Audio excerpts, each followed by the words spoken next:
10월 중국은 20차 당대표 대회를 마치면서 앞으로 중국을 새롭게 이끌어 나갈 인물들을 소개했는데요. 집카페 TV는 향후 5년 중국을 이끌어 나갈 중국 국가 주요 지도자를 소개해 드리려고 합니다. 먼저 가장 중요한 부분인 경제.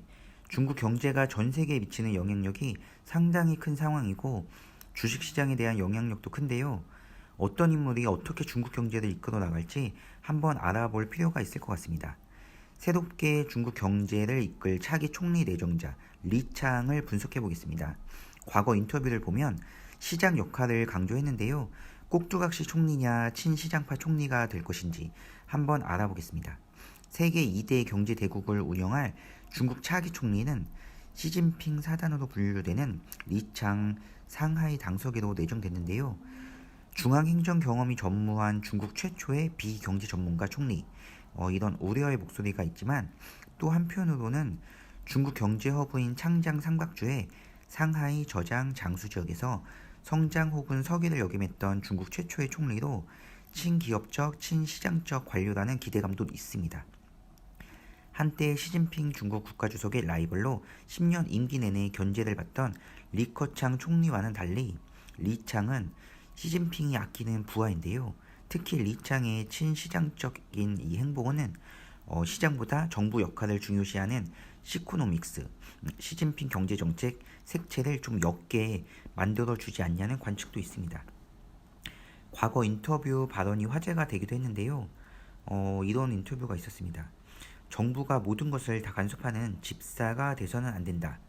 또 저장성은 더 많은 알리바바와 마윈을 육성해야 된다.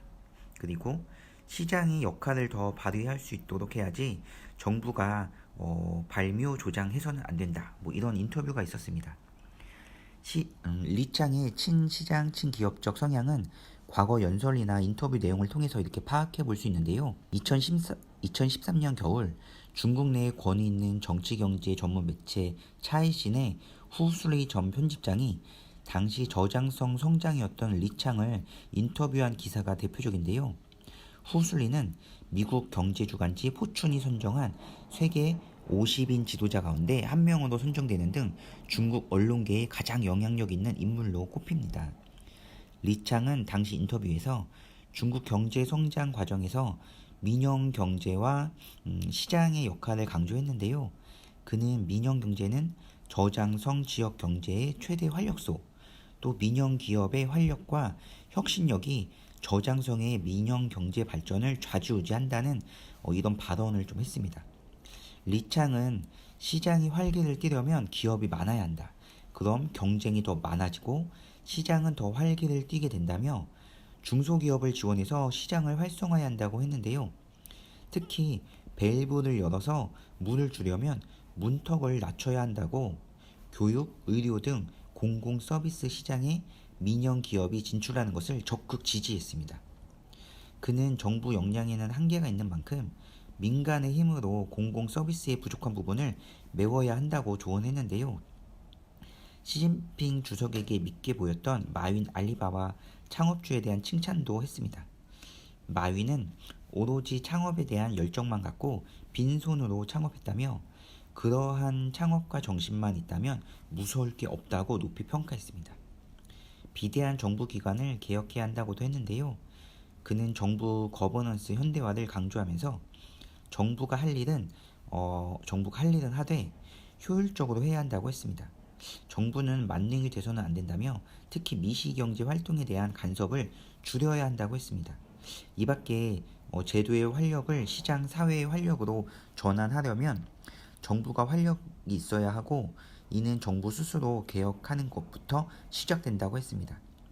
오늘날 동서남북 당이 모든 걸 영도한다고 주장하는 시진핑 사상과는 좀 다소 거리가 있어 보이는 발언인데요.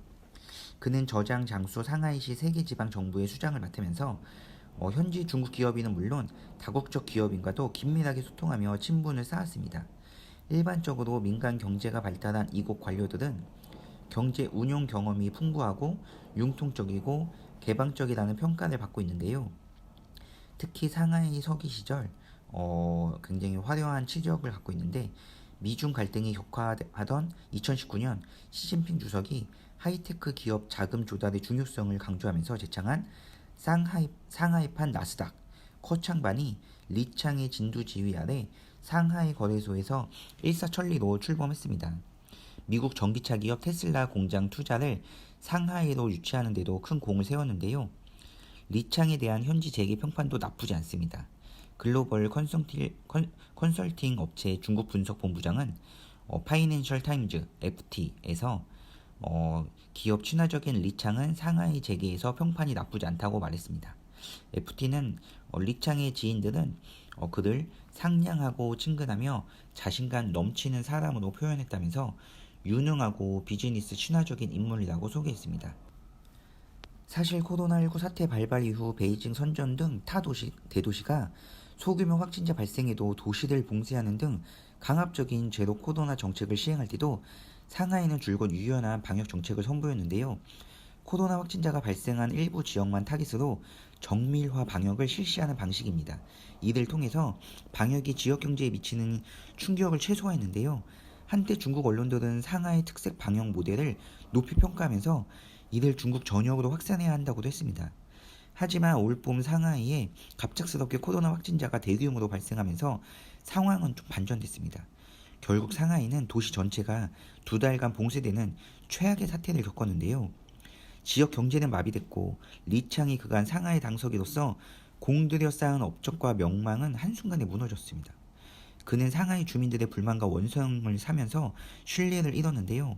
리창이 차기 상무위원 후보에서 탈락할 것이란 관측이 무성했습니다.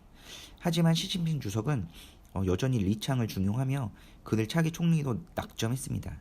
오스트리아 빈대학 중국 전문가 링리 교수는 FT를 통해서 시진핑은 리창의 상하이 봉쇄를 높이 평가했다며 당이 중요한 순간에 직면했을 때 어려운 결정을 내리고 또 막중한 책임을 지는 진정한 공산주의자로서 롤 모델을 선보였다고 판단한 것이라고 설명했습니다. 현재 차기 총리 리창에 대한 가장 큰 의문은 그가 시 주석의 지시를 맹목적으로 따르는 꼭두가시 총리가 될 것인지 아니면 시 주석의 절대적 신뢰를 잘 활용해서 친기업적인 행보로 개혁개방을 진두지휘하면서 시장보다 정부 통제 역할을 중요시하는 시코노믹스 색채를 약화시킬 것인가에 대한 것인데요. 주중 유럽연합 상회 회장은 최근 미국의 소리와의 인터뷰에서 중국에서 지방행정 경험밖에 없는 사람이 국무원 1인자로 올라선 건 이번이 처음이다. 중앙에서 일해본 적이 없는 차기 총리가 재계를 불안하게 하고 있다면서 좀 아주 힘들 것 같다. 이렇게 우려의 목소리를 내기도 했는데요. 장양 아메리칸 대학 교수도 뉴욕타임즈에서 중앙에서 경험이나 권력 기반이 취약한 만큼 시진핑 주석에게 기댈 수밖에 없을 것이라고 전했습니다. 다만 중국 컨설팅 업체 관계자는 FT를 통해서 시진핑이 충성파라고 모두 잘못했다고 보면 안 된다.